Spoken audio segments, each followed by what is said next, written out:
ڕێز و سڵاو بینەران و گوێگرانی خۆشەویستی تەلەڤیزیۆنی کۆمەڵا لەگەڵتاندام بۆ پێشکەشکردنی بەرنامەی لێکدانەوە هەڵوێست. لە بەرنامەی ئەم جارەش وەک هەموو جارێک چەند بابەتێکمان ئامادەکردەوە بۆتان دەخوێنمەوە. بابەت یەکەمیشمان بە ناونیشانی گورسی سەربازی بۆ گۆڕینەیان دۆشینە. ئەمە ناونیشانی بابەتێکە لەلایەن عومەر قادرەوە نووسراوە و منیش بۆتان دەخوێنمەوە.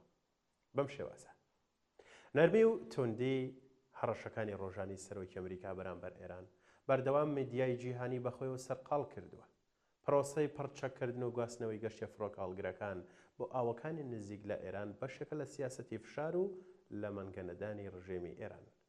تایپی خۆگیفکردنەوەی بێ ئەنجام خەریکە ترس و دڵڕاوکی ئێران دەڕاوێنێتەوە.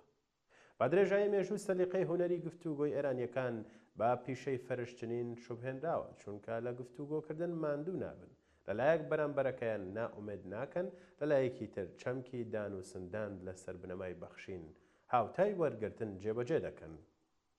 خەبیری هونەری کات کوشتن لە پاڵپشتیدا کاتەکە بۆ خۆڕێخستنەوە و خۆسازان بۆ ئەگەرەکان و بەرهێنانی لەسەر دەکەن. بەهۆی ئەم شێوازە لە هونەری گفتوگۆکردن تا ڕادەیەک مەساری گفتوگۆکانیان بە ئاڕاستەی بەرژەوەندی خۆیان وەرچەرخان. پاشەکشەی ترەمپ لە بەڵێنی پشتیوانیکردنی گەلانی ئێران لە ئەگەری بەردەوامبوونی کوشتنی خۆپیشاندەران بە یەکێک لە دەستکەوتەکانی ئەو مانۆڕە دیپلۆماسیەدا دەنرێت. ئەم پاشەکشەیە کاریگەری هەبوو بۆ سارکردنەوە و هێوەرکردنەوەی خۆپیشاندان. زەمانەکە زەمینەی بۆ کۆمەری ئیسلامی ئێران ڕەخساند، مانۆڕی گەورەی دیپلۆماسی نێونەتەوەی ئەنجام بدات و دەستکەوتی هەبوو. بۆ نمونە ڕاگررتنی هێڵەکانی ئینتەرنێت و لە کارخستنی زۆربەی ئەپەکانی پەیوەندیکردن لە سەرتاسەری ئێران لەلایەن دەوڵەتی چین بەرهەمی ئەم کاتکوشتن و خۆگرخاندنە بوو. بەمەش شەپۆلی خۆپیشاندەران دەرزی تێکەوت و لێکترازا و بڵاوی پێکرا. لەلایەکی تر بەرزبوونەوەی ژمارەی گیراوان و کوژاوان بۆ ئاسێکی مەترسیدار تەواوی دۆخی ناوخۆی کۆنتترۆڵ و ستۆپ کرد. لە ئێستادا هەلومەرجی گفتوگۆکان جیاوازە بە بەراورد بە هەلومەرجی پێش شەڕی 12 ڕۆژە واتە شەڕی ئێران و ئیسرائیل. ئەو کات کاریگەری سەرکەوتنەکانی ئیسرائیل و ئەمریکا لە شکست پێهێنانی حوسیەکان و هاڕێنی حەماس و کوشتارەکانی خەزە و ڕۆخانی ئەسەد تەواوی سایکۆلۆژیای فەزای ئەم ناوچەی داگیر کرده بوو. بەڵام دوای ڕوخانی ئەسەد چین و رووسیا بە خێرایی پێداچوونەوەیان لە حساباتی ناوچەی خۆیان لە ڕۆژهەڵاتی ناوەڕاستدا کرد. ئەوان گەرەکیان بوو ئەمریکا بگلێتە شەڕێکی درێژخان، هاوشێوەی شەڕی ئۆکراینی و رووسیا. بەڵام بە واقعنەبوونی ئەم خەونە بە دەرس وەرگرتن لە کەوتنی ئەسەدیش خێرا فریای ئێران کەوتن و ڕێگەیان نەدا ئێران وەک کلیلی پەفقاس و جوگرافیای استراتیژی ئەم ناوچەیە لە دەستیان بچێت. لێرەدا پرسیارێک دروست دەبێت: ئایا ئەمریکا دوجار ناچار دەبێت پەنا بباتە بەر گورسی سەربازی؟ لەگەری بەکارهێنانی گورزی سەربازی ئایا ڕژێمی ئێران دەڕوخێ یان گورزەکە بۆ هاتنە ژێرباری مەرجەکانە؟ هەرچەندە ئەمریکا زۆرترین ئامادەکاری بۆ سەربازی کردووە لە ناوچەکە، بەڵام ئەم ئامادەکاریە زیاتر بۆ سێ مەبەستە. یەکەمیان بەکارهێنانی کارتی هێزە بۆ ناچارکردن و هاتنە ژێرباری خواستەکان، و خاڵێکی تر لە ئەگەری بەکارهێنانی هێز بۆ ئەوەیە گورزەکە کاریگەر و کورتخایەن و ئامانجپێکیش بێت. بەشێکی ئەساسی هێزەکە تەکنەلۆژیایی بەرگری و بەرپەشدانەوەیە لە پێناو پاراستنی ئیسرائیل و بنکە و یەکە سەربازیەکان و وڵاتانی هاوپەیمانی ئەمریکا لە کەنداو. بەڵام ئاماژەکان بۆ ئەوە دەچێت جەنگ ئەگەرێکی مامناوەندە نەک نزیک، چونکە ئەمریکا بەوردی ئاگاداری کۆمەکی دەوڵەتی چینە بۆ ئێران لە بواری پێویستی تەکنەلۆژیایی بەرگری و ئاراستەکردن. لەگەڵ ئەوەشدا ئێران پێویستی بەڕێکەوتنە نەوەک جەنگ، چونکە توانست و هەلومەرجی ئابووری خراپە لە ڕووی سیاسی و دابراوە لە کۆمەڵگای نێودەوڵەتی سەرڕای کەڵەکەبوونی کێشە و گرفتە ناوخۆیەکانیشی. بەرژەوەندی ئێران دەخوازێ ڕێک بکەوێت. ئەگەر ڕێکەوتنێکی هاوتاژ نەبێ، بەڵام زۆریش لاسەنگ نابێت. ئەگەر بۆی بکرێ قودرەتی یان قودرەی موشکی باڵستی بپارێزێ. لەلایەکی تر ترەمپ بۆ شەرمی ڕەوان بڵین بەهۆی زۆری بانگەشە و هەڕەشەی ڕۆژانە حەز دەکات بە هەماهەنگی ئێرانیەکان گورزی سەربازی سنووردار ئەنجامدات لە پێناو پاراستنی شوێی سیاسی ئەمریکا، دواتر بڵین دەست بە ڕێکەوتنکەنیان ڕێبکەون. بەڵام پێدەچێت ئێرانیەکان ڕازی نەبن، متمانیان بە ترەمپ نییە و خۆیان بۆ ئەگەرەکان ئامادە کردووە، لەوانەیە ئاماژەی ئەرێنی لە گفتوگۆکانی ئایندە زیاتر دەرکی پێ بکرێ. لەلایەکی تر بە دووری نازانم لە سیاقی گفتوگۆکانی ئێران ئەمریکا پێی کەشی گفتوگۆکان ماوە مانەوە ڕێگەرمکردنەوەی گورزی سەربازی و نزیک بوونەوە لە ساعتی سفر سیناریۆی بەردەوامی چاوەڕوان نەکراو بێت.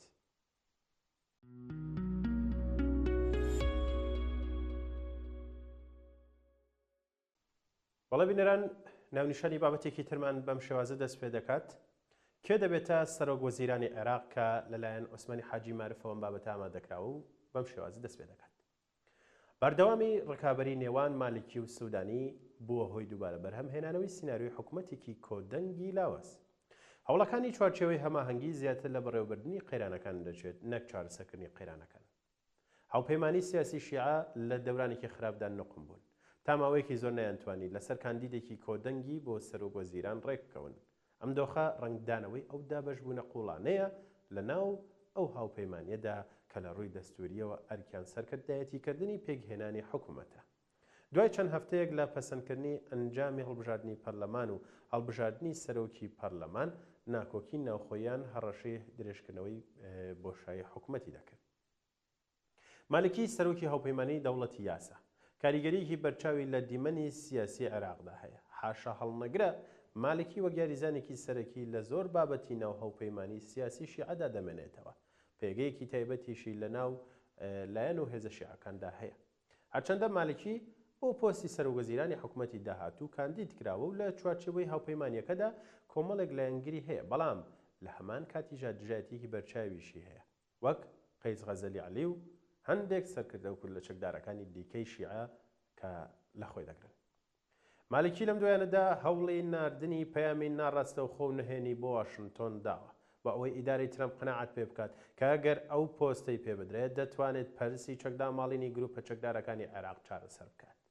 ئەوەی شایانی باسە بەگشتی واشنتۆن ڕەزامەندی لەسەر ئەوە نییە مالکی بێتە سەرۆک وەزیرانی عێراق، چونکە دەزانێت دڵسۆزی سەرەتایی ئەو لەگەڵ ئێراندایە و توانای ڕوبەڕووبوونەوەی کورد لە چەکدارەکانی عێراقی نییە و ئامادە نییە ئەو کار ئەنجام بدات.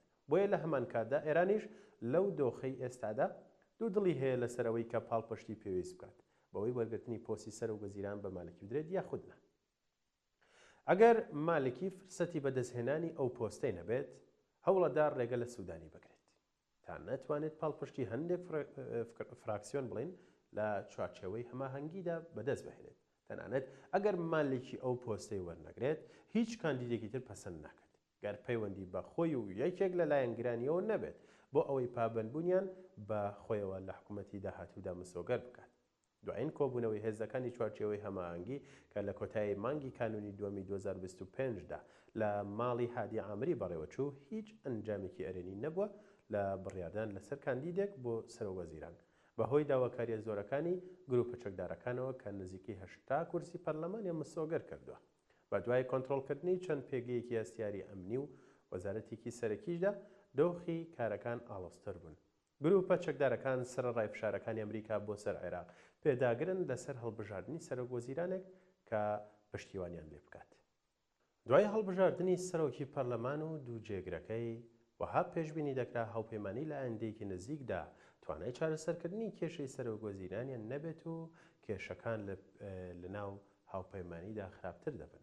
هەموو هەوڵەکان بۆ چارەسەرکردنی ئەم قەیرانە تا ئەو کاتەی بڕیار لەسەر کاندیدبوونی مالکی بڕانەوە بە جۆرێک بنبەست بوون، بۆیە سیناریۆی گەیشتن بە کاندیدێکی کۆدەنگی بە دوور دەزاندرا. لە کۆتاییشدا هەرچەندە لەسەر مالکی ڕێکەوتن، بەڵام مانای ئەوە نییە پێگەنانی حکوومەت بە ئاسانی تێپەڕێدەمەوەکو خاڵێکی تریش ئەگەر حکوومەتیش پێک بێت دەورانێکی پڕ بە کێشە و ناسەقامگیری بەرەو ڕوو دەبن. پێشبینی ئەوەی ئایا مالکی دەتوانێت دەم دۆخە بە سەلامەتی تێپەڕێنێت پێشبینیەکی قرسە. هەڵبەتە کاریگەری دۆخی ئەسەی نەڕزایەتیەکانی ئێران و بارگرژی لە ناوچەکەدا و لاوازی پێکی ڕەوتی شیعە گومانی تێدا نییە کە سایە دەکاتە سەر هێز و لایەنە شیعەکانی عێراق لە مانەوەی کێشەکانی نێوانن. ئەو دۆخەی کە بڵێن بارگژیە کاریگەری جدی لەسەر بەڕێوەبردننی حکوومەتی بەغدادا دەنێت کە بەناچاری دەکەوێتە بەر هەڕەشەی زیاتری بنبەستێک کە ڕێکەوتنی تەواوی لایەنەکان دوای بڕیاردانیش لەسەر مالکی بۆ پێدانی پۆستی سەرۆک وەزیران کارێکی سەخت دەبێت. لە پێگەنانی حکوومەتێکی یەکدەست کە چەندین ساڵە نمونەی ئەزموونێکی تەواو نەرێنی و پڕگێژاویان نیشانداوە. هەرچەندە لە دوجاردا چوارچێوەی هەماهەنگی ڕێکەوتن لەسەر کاندیدبوونی مالکی بۆ سەرۆکوەزیران، بەڵام مانای کۆتای هێنان بە کێشەکانی نێوانیان نییە و تارمایی ئایندێکی ناڕۆشنیش لەسەر دۆخی عێراق و پێگەێنانی حکوومەت سایی هەیە. بە تایبەتی لە ئێستادا کە ترەمپ هەڕەشە دەکات لە سەربوونی مالکی بە سەرۆکوەزیران، هەر ئەم هەڕەشەی ناکۆکی خسۆتە نێوان لایەنەکانی چوارچێوەی هەماهەنگی بۆ یەکجارێکی تر پێداچوونەوە بە کاندیدبوونی مالکیدا دەکەن. پێگەێنانی حکوومەتی ئێستای عێراقیش لە چاوەڕوانی دیاریکردن و یەکلایی بوونەوەی سەرۆکوەزیران و سەرۆک کۆماردا گیری کردووە.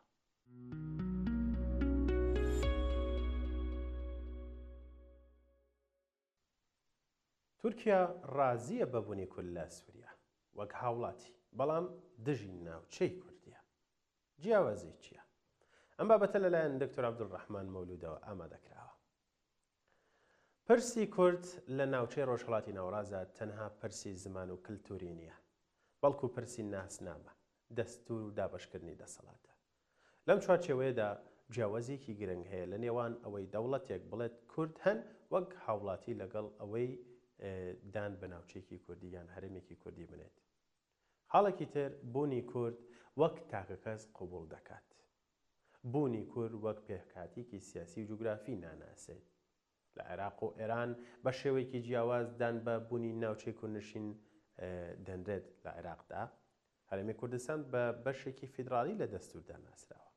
لە ئێرانیش هەرچەندە سیستەمی فیدراڵی بوونی نییە، بەڵام بەشێک لە ناوچە کوردنشینەکان وەک بەشێک لە پێکهاتەی نیشتیمانی ناسراون. لە تورکیا و سووریا ناسیۆنالیستی تورکی و دەسەڵاتی عەرەبی نەک هەر مێژوویەکی درێژیان هەیە لە نکۆڵیکردن لە ناوچەی کوردی، بەڵکو هەرچی لە دەستیشیان هاتبێت کردویانە بۆ تێکدانی ناوچە کوردنشینەکان. ئەم نکۆڵیکردنە هەڵوێستێکی سیاسی و استراتیژیە کە کاریگەری ڕاستەوخۆی لەسەر ماف و داهاتووی کورد هەیە. ئەگەر دەوڵەتێک بڵێت کورد وەک تاکە کەزیان هاوڵاتی هەن، بەڵام دان بە ناوچەیەکی کوردنشین نادات، ئەوە مافی خۆ بەڕێوەبەری ناوچەی لاواز دەبێت. داواکاری فیدراڵی یان هەر جۆرێک لە مەرکەزیەت لە دەستور ڕەت دەکرێتەوە. زمانی کوردی ناتوانێت وەک زمانی فەرمی ناوچەی بناسرێت. کورد وەک کەمینە دەبینرێت، نەک وەک پێکهاتێکی هاوبەش لە دەوڵەت. بە نمونەیەکی سادە ئەمە وەک ئەوە وایە قوتابخانەیەک بڵێت قوتابی کورد هەن و ژمارەیان بێهەژمارە، بەڵام ڕێ نەدات وانەی کوردی هەبێت یان زمانی کوردی بخوێندرێت. لەو حاڵەتەشدا تاکە کەس قوبوڵ کراوە، بەڵام کۆمەلگا قوبوڵ نەکراوە. تورکیا بوونی ناوچەی کوردی بەردەوام بە مەترسی دەبینێت لە سەرخۆی. استراتیژی ئەنقەرەش سەبارەت بە سووریا بریتە لە ڕەتکردنەوەی هەر جۆرە دانپێدانانێکی فەرمی بە ناوچەیەکی کوردی لە سووریا، واتە بەکارهێنانی فشاری سیاسی و سەربازی بۆ گۆڕینی هێزەکانی لە باکووری سووریا، پشتیوانی لە هەڵوێستێکی ناوەندی و نەفیدراڵی بۆ داهاتووی دەوڵەتی سووریا.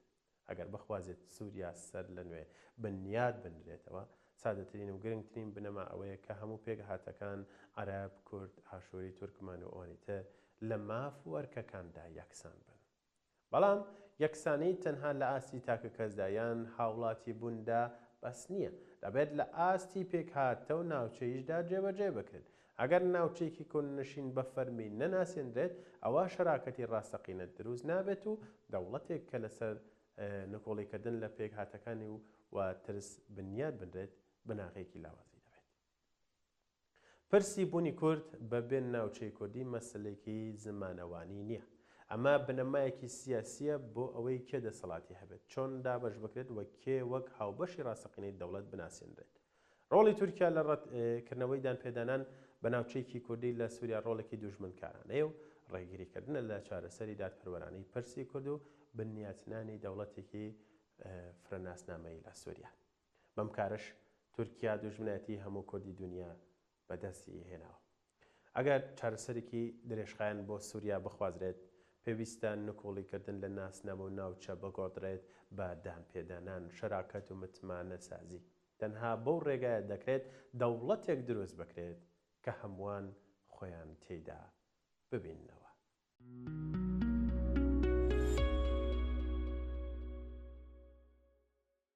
بەڵێ بینەران و گوێگرانی خۆشەویست، ئەمەش بابەتەکانی ئەم جاری بەرنامەی لێکدان و هەڵوێست بوو کە بۆ ئێوەم خوێندەوە.